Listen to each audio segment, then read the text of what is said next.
Hello, welcome back to The Breakdown, week 57, episode 57, I think, in a collector's series. May have lost track along the way there. Okay, this week we're doing something a little different on The Breakdown. Usually our questions focus on technical matters, substantive issues of policy, the latest developments in the Middle East. This week we have a good old-fashioned political question from friend of the show, J.A. Meyerson. That's J.A. Meyerson, J-A-M-Y-E-R-S-O-N on Twitter. He says, which GOP candidate can keep the coalition together? Parentheses, religious, Tea Party, Palinian, and Paulian, business, etc. I think it's a great question, particularly given the fact that we had the first big high-profile Republican debate this week on CNN. And joining me now to discuss this is Dave Weigel. He's the political reporter for Slate, contributor to MSNBC. I'm catching him over an iPhone connection in Minneapolis, where he is for Netroots Nation. Dave, welcome to The Breakdown. Oh, thank you for having me. Okay, so I think this is a really interesting question because before we get to the question of like who can keep the coalition together, maybe let's start with a more general question about what do you see as the key components of the Republican coalition right now, and then how would you rate the relationship between those different groups? Well, I actually think you've got a more concordant Republican coalition that you've had in some time, but I feel like it's even more united than it was in 1989-2000 when George Bush was foisted on the party. You have still a pretty high level of excitement about what the Republicans in Congress are doing, and you have unity. I don't see a lot of dissent. One of my peeves of the media is every time some kind of penny anti-Tea Party group puts out a press release saying that they're angry about something, it's covered as if it was taken from Mount Sinai. Most conservatives are very happy. Social conservatives, economic conservatives, libertarians, people such as the Fed are all working together pretty well. That's interesting. One of the things that I think is interesting is the degree to which there has Mitch Daniels, who is the governor from Indiana, who's chosen not to run for president, had this phrase called a social issues truce. And I've talked to some folks in my reporting in which it's very clear that there's among the sort of political operative class on the Republican side, there's a deep understanding that the winning issues for them, particularly in sort of a wedge way in terms of winning over independents and channeling frustration with the economic state of the country, the winning issues are debt, deficit, out of quote-unquote out of control spending, Obamacare, etc., much more than they are gay marriage, abortion, etc. How much is that thinking sort of permeating the grassroots right now? Pretty deeply.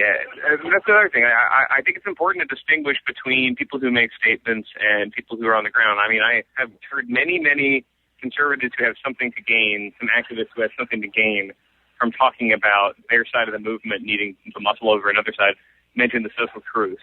But I actually don't ever think I've heard a voter bring that up unbidden. I mean, obviously they're not going to now that Mitch Daniels isn't running these two his term. And the reason is that they basically agree with it. There is very little disagreement that the most important defining eschatological existential issue of the moment is the debt. And if you're a Christian conservative, you believe that the debt is a crushing problem, that we don't want to become like Europe. There's all sorts of angst bound up into the idea that America has spent too much. I've also found that religious conservatives have better answers for what will happen if you're serious about rolling back the entitlement state. Religious conservatives will say, well, we'll do better without it because Marvin Olasky says, and like Bill Bennett says, and like really everyone in the movement says, the big threat to Christian charity, to personal charity, all religious togetherness really is government replacing it. And that will thrive if we remove the entitlement state, just like a grass thrives if you take the rock off. I think another reason you're hearing less about this is, frankly, conservatives give away advantages when they fight on social issues. And I think some of the early problems they've had with momentum has been picking a fight in the state or in Congress about abortion, right, because that's not why voters voted for them. So conservatives, if they're really strategic about it, have to realize that the country's not focused on their issues right now.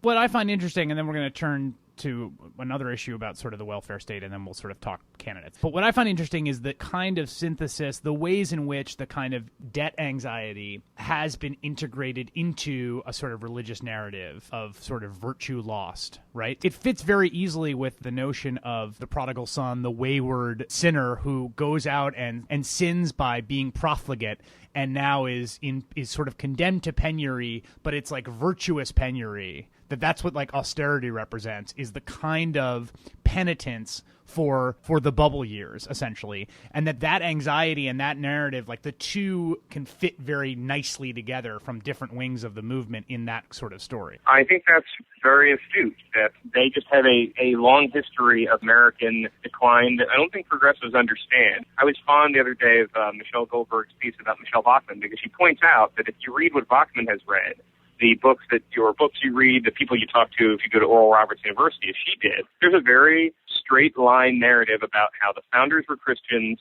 who created a perfect society. They were against slavery. They were for capitalism. They were really for all these completely out of chronology things, right, if you think about it. And America lost its way when the progressives inspired by socialism started to replace what we had with government. And Barack Obama is the summation of all that. Whenever a big wave election happens, the party that won thinks this validates everything they say down to the fine print. It didn't. I want to turn to this issue of kind of overreach, or the degree to which a wave election can lead you to believe that the public has sort of bought into the totality of your agenda, when in fact they're expressing a fairly transitory sentiment that is directed against the current incumbent and channeling their economic frustration. And I feel like that's been most made manifest in the Paul Ryan budget. And I wonder how you see this central fundamental tension playing out through the primaries. How do they sort of square the circle of the fact that they have to, by their own logic, they have to go after these programs which are very popular with their own base? Right. Well, I think it all starts with the argument that Barack Obama has failed. And from there, that's something that a lot of people who voted for Obama will agree with. I mean, I'm at Netroots right now, and if I wanted to, I don't know if I could find a progressive who would say I'm 100% happy with what we've achieved. So you start the argument that everything's failed, and you expand on that by saying the reason it's failed is because it was destined to, and none of these programs will actually work in the long run. We've been living on borrowed money.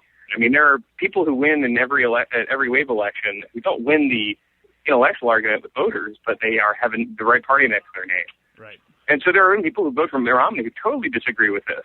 I mean, if he's the nominee, who totally disagree. They want to keep all this stuff. And I met a voter in New Hampshire 2 days ago who had voted for or liked Obama but was disappointed, and she was thinking about voting for Romney. And the reason she gave me was that she was hopeful that Romney, if he was president, would create a federal jobs program.